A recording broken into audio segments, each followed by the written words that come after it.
അസ്സലാമു അലൈക്കും. പ്രിയമുള്ളവരെ, ഒരു മനുഷ്യന് ഈ ലോകത്ത് നേടാനുള്ള ഏറ്റവും വലിയ സമ്പത്ത് മനസ്സു തുറന്ന, ശത്രുതയില്ലാത്ത നല്ലൊരു മനസ്സിന്റെ ഉടമയാവുക എന്നുള്ളതാണ്. ഇന്ന് ചേർന്നിരിക്കുന്നവർ പോലും പാരപണിയുമ്പോൾ, കൂടെ സഞ്ചരിക്കുന്നവർ പോലും കുതന്ത്രങ്ങൾ മെനച്ച് ഒറ്റപ്പെടുത്തുമ്പോൾ മനുഷ്യൻ ഏറ്റവും കൂടുതൽ തകർന്നു പോകാറുള്ളത് വേണ്ടപ്പെട്ടവരിൽ നിന്നുണ്ടാകുന്ന ചതിയിലൂടെയാണ്. നമ്മളെ വിശ്വസിക്കുന്ന ഒരാളെ ചതിക്കുക എന്നുള്ളത് മനുഷ്യത്വത്തിന്റെ അടയാളമല്ലെന്ന് പഠിപ്പിച്ച മതമാണ് പരിശുദ്ധ ഇസ്ലാം. പരസ്പരം രക്തം ചിന്തുന്നവനല്ല മുസൽമാൻ. പരസ്പരം പകയും വെറുപ്പും കൊണ്ടു നടക്കുന്നവരല്ല മുസ്ലിം സമൂഹം. പരസ്പരം ചതിക്കുന്നവരുമല്ല.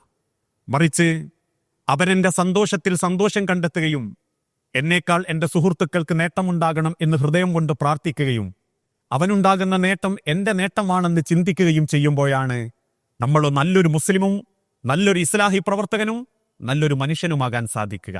പരസ്പരം ആളില്ലാത്ത സമയം നോക്കി കുറ്റം പറഞ്ഞ് ഊടച്ചേരുമ്പം തോളിൽ കൈയിട്ട് നടക്കുന്നത് ചെന്നായയുടെ സ്വഭാവമാണെന്ന് ഉലമാക്കൾ പഠിപ്പിച്ചത് നമ്മൾ ഒരിക്കലും മറന്നുപോകാൻ പാടില്ല.